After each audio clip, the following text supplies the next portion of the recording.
नैहरे में मंगलिया माँ भैया से भतीजवा, अरे भैया से भतीजवा,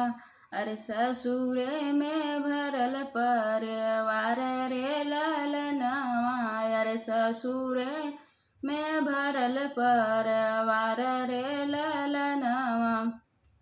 हथवा में लिहि सीता बासे कडेलरिया,